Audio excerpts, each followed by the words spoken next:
Hemos visto la inmunidad de los estados. Ahora bien, en este video trataremos la inmunidad de los sujetos que representan a los estados. Recordemos que cuando hablamos de la inmunidad del Estado hacemos referencia a este en tanto persona jurídica. Ahora bien, ha llegado el turno de tratar las inmunidades y privilegios que poseen las personas que se encuentran a cargo de un gobierno, así como a todos los órganos superiores de la administración que desempeñan funciones vinculadas a las relaciones exteriores. Preliminarmente, dejemos en claro que este régimen de inmunidades tiene una mirada doble. Por un lado se refiere a los funcionarios de máximo nivel argentinos en el extranjero y también al régimen de tratamiento de los funcionarios extranjeros en nuestro país. Desde la mirada normativa, las inmunidades y los privilegios de que goza el jefe de Estado, el jefe de gobierno, el ministro de Relaciones Exteriores, las misiones diplomáticas y demás órganos de representación del Estado en el exterior, así como las oficinas y los funcionarios consulares, se rigen por normas internacionales e internas específicas, las cuales, por cierto, son distintas de las que regulan la inmunidad del Estado, de modo que constituyen regímenes especiales respecto de los cuales las convenciones sobre inmunidades jurisdiccionales de los Estados tienen carácter subsidiario. El cuerpo normativo que rige esta materia está compuesto básicamente por la Convención de las Naciones Unidas sobre las inmunidades de jurisdicción de los Estados y de sus bienes, la Convención de Viena sobre relaciones diplomáticas y la Convención sobre las misiones especiales, aunque no se ha definido con precisión el concepto de inmunidad. Sin perjuicio de esto, el proyecto de artículos de la Comisión de Derecho Internacional ha definido a la inmunidad de jurisdicción como la protección de que gozan ciertos funcionarios del Estado frente al ejercicio de la jurisdicción por parte de los jueces y tribunales de un tercer Estado. Ahora bien, ¿cuál es el fundamento?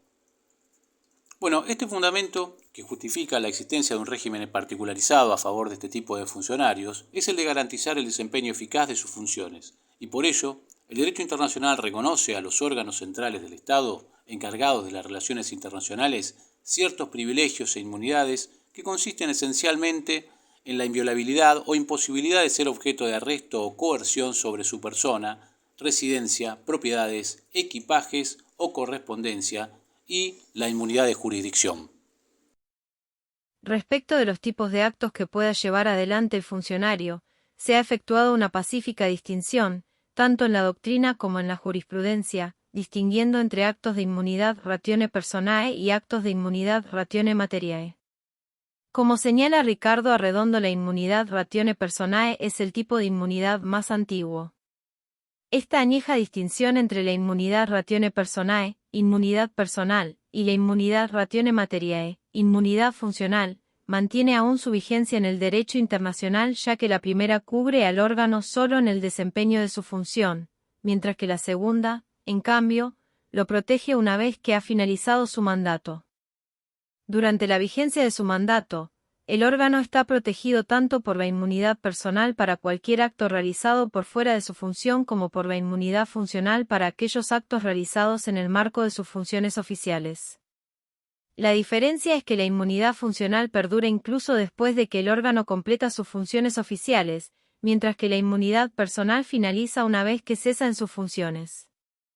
La categoría de personas con derecho a la inmunidad funcional es más amplia que la perteneciente a la inmunidad personal. Todos los órganos del Estado tienen derecho a inmunidad funcional, mientras que solo unos pocos de ellos gozan inmunidad personal. La denominada Troika, jefes de Estado, jefes de gobierno y ministros de Relaciones Exteriores, más los agentes diplomáticos y los miembros de las misiones especiales, gozan tanto de inmunidad personal como de inmunidad funcional, mientras que los agentes consulares solo ostentan inmunidad funcional. Como señala Arredondo, el fundamento de la inmunidad funcional se basa en la atribución al Estado de los actos de sus órganos. Esto significa que un acto realizado en misión oficial es un acto que se atribuye al Estado para el cual el órgano opera y no como un acto propio, salvo unas pocas excepciones. Esta conclusión es apoyada por la lógica y por la práctica de los Estados. Al consagrar la inmunidad funcional, el orden jurídico internacional protege la organización interna del Estado, blindándola bajo el principio de no interferencia, de no intervención. Un Estado tiene derecho, de conformidad con el derecho internacional, a autoorganizarse del modo que considere más conveniente y ese derecho debe ser respetado. No tomar en consideración la inmunidad funcional significaría una violación de la soberanía y la independencia del Estado extranjero. Si el acto realizado por un funcionario del Estado es un ilícito internacional, solo el Estado será responsable y no el primero, a menos que se haya cometido un crimen internacional. Debemos tener presente que la distinción entre actos iure imperii e iure gestionis estudiados para la inmunidad de los Estados no resulta aplicable en el contexto de la inmunidad de los funcionarios del Estado, ya que, aun cuando ellos realicen un acto de índole comercial, este se atribuye al Estado, goza de inmunidad de jurisdicción extranjera. La posición de los jefes de Estado y de gobierno deriva de los derechos y deberes de los Estados en el plano internacional. El derecho internacional consuetudinario ha establecido, desde hace varios siglos, que un jefe de Estado o de gobierno que se encuentre en el territorio de otro Estado goza de amplios privilegios e inmunidades, que incluyen la plena inmunidad de jurisdicción penal, civil, y posee, asimismo, derecho a un tratamiento exclusivo en materia de ceremonial y protocolo adecuados a su posición y dignidad. La inmunidad puede ser definida como aquel principio por el cual un Estado no puede ejercer sus poderes ni interferir en las actividades legalmente ejercidas por un Estado extranjero. De esta inmunidad del jefe de Estado se desprenden, al menos parcialmente, los privilegios y las inmunidades reconocidas a los diplomáticos y a los cónsules, las cuales se encuentran recogidas en las Convenciones de Viena de 1961 y 1963. La Convención de Nueva York sobre la prevención y el castigo de delitos contra personas internacionalmente protegidas, incluidos los agentes diplomáticos, de 1973, en su artículo primero, inciso A, incluye al jefe de Estado, incluso cada uno de los miembros de un órgano colegiado cuando, de conformidad con la Constitución respectiva, cumpla las funciones de jefe de Estado, un jefe de gobierno o un ministro de Relaciones Exteriores, siempre que la persona se encuentre en un Estado extranjero, así como los miembros de su familia que lo acompañen.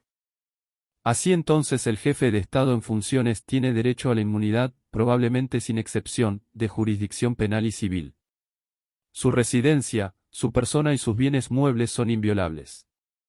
Está exento de derechos de aduana y de inspección de los bienes que trae consigo. Su cónyuge y otros miembros de su familia que viajan con él, y, posiblemente todos los miembros de su entorno cercano también tienen derecho al mismo grado de privilegios e inmunidades. La Corte Suprema de Justicia de la Nación ha adoptado una posición particular en la materia, ya que ha trazado una distinción entre aquellos casos en que el jefe de Estado se encuentra en visita oficial y, consiguientemente, representa oficialmente al Estado, supuestos en lo que se ha admitido la competencia originaria de la Corte Suprema, y los casos en que el jefe de Estado se encuentra en visita privada, en los que la Corte Suprema ha declinado su intervención. En lo que respecta especialmente a la jurisdicción civil, la inmunidad es compleja, ya que requiere determinar si el acto en cuestión fue realizado por el jefe de Estado en su capacidad oficial como de órgano del Estado, ratione materiae, o si lo realizó a título personal, ratione personae, y deberá estarse a la casuística. Aunque se ha entendido que un jefe de Estado no puede ser arrestado ni se le puede iniciar un proceso legal. Sin embargo, una vez que deja sus funciones, puede ser demandado con relación a asuntos privados que haya realizado durante su tiempo en el cargo.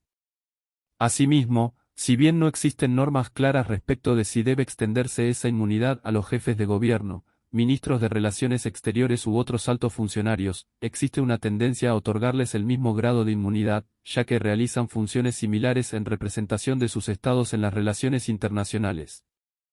Como hemos señalado, el derecho consuetudinario aplicable a la inmunidad del jefe de Estado extranjero prohíbe, generalmente, impulsar proceso judicial penal contra él, incluyendo también a otros altos funcionarios gubernamentales en funciones.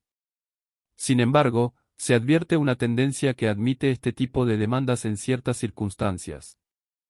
En 1999, en el asunto Pinochet número 3, el Comité Judicial de la Cámara de los Lores declaró que un ex jefe de Estado presente en Inglaterra no tenía inmunidad frente a un procedimiento de extradición sustanciado a petición del Estado de la nacionalidad de algunas de las víctimas, con relación al presunto delito de tortura por parte del Estado, según la Convención contra la Tortura de la ONU de 1984, es decir, no tenía inmunidad ante un procedimiento relativo a un crimen internacional que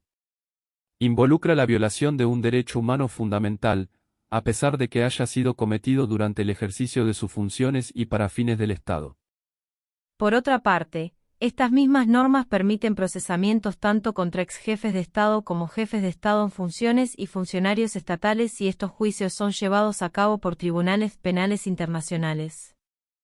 Y desde el 2002, la Corte Penal Internacional ha aspirado a poner fin a la impunidad de los autores de los crímenes más graves de trascendencia para la comunidad internacional. Para concluir, diremos en torno a los privilegios e inmunidades de los ministros de Relaciones Exteriores en funciones, que actualmente existe una tendencia a reconocerles inmunidad de jurisdicción ratione personae, equivalente a la que gozan los jefes de Estado y de Gobierno. El fundamento de ello es la similitud de las funciones que realizan en lo que se refiere a la representación del Estado en el exterior.